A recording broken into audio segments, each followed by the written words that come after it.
Life is full of surprises, and this is one of them. I came to Thataha Nithi County, and I was really expecting to see farms. I was also expecting to see the green fields and just to see active agriculture, because I knew green grams come from this part of the country. But I was in for a big surprise. Since I did not do my research well, what I found was completely different from what I thought I knew. The journey took us through the dry part of the county. The county is divided into two. There's the green agricultural part, and then there's this drier part. And this is where I went. The dry part. Areas around or near the Tharaka University. The landscape had wide open valleys. There were so many shrubs. Actually, there were scattered shrubs. And you could see dry riverbeds. Almost all the rivers we saw were actually just dry. And yet in the middle of all this was this beautiful region. There was still this beauty in the hills, and there was life that was adapting to survive. There was some green vegetation which could still be seen. And you know what? I am a gardener. And as a gardener, or if I look at it from a farmer's lens, I couldn't help but look beyond the scenery, and I saw something different. I really wanted to understand what can grow here and how people live with this condition, this dry land of Tharaka. How do people survive? What do they grow? What's their livelihood like? That's really what I wanted to know. But anyway, this is Thataha Nithi, seen from a different perspective. If you are new here, don't forget to subscribe as I take you through different landscapes and farming environments across Kenya. Meru County is neighboring Thataha Nithi, and as we leave Embu, you can notice the trees, mainly the big mango trees. The area is so green. There are also a variety of trees. You can actually see maize grown and other different crops. As I moved deeper into this part of Thataha Nithi, the environment began to change.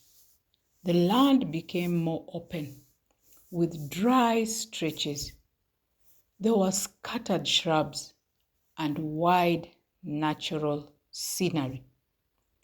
This is a landscape that is clearly shaped strongly by climate and rainfall patterns.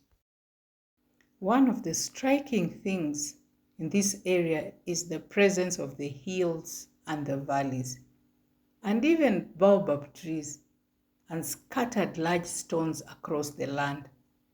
These natural features give the region a unique character and tell a story of long-time survival in tough conditions.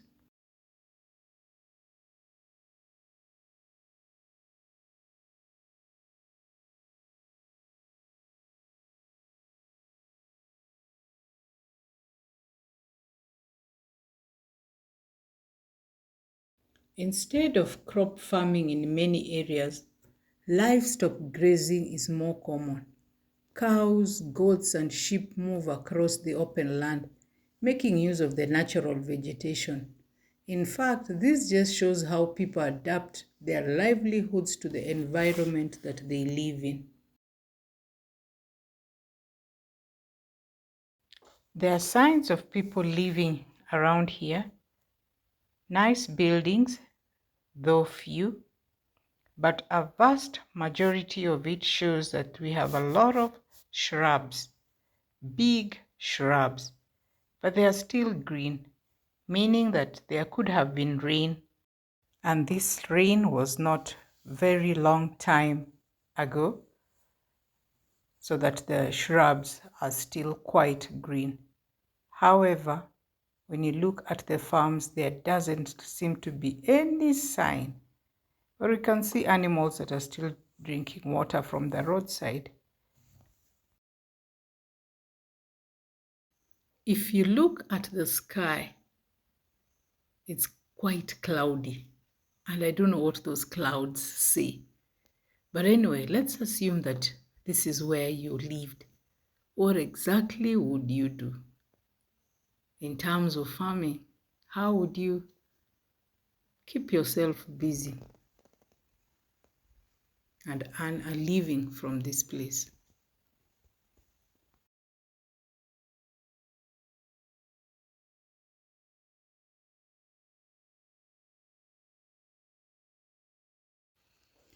Another key observation is the presence of dry riverbeds. These rivers are seasonal, meaning that they may only carry water during certain times of the year.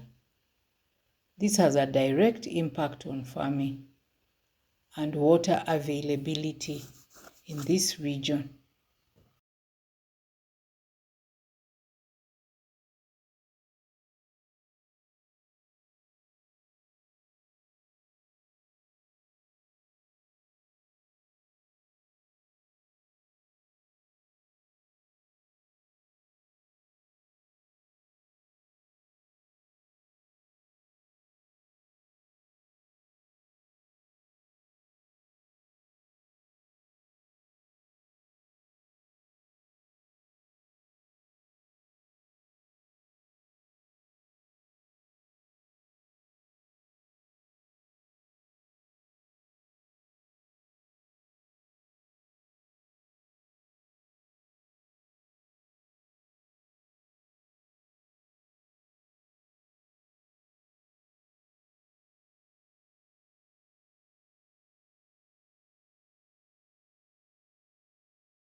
And despite the dry conditions that we have talked about, the landscape is still very beautiful. Just look at that.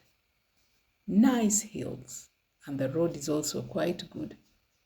The hills and the valleys just create a wide and scenic view of Thataha Nithi.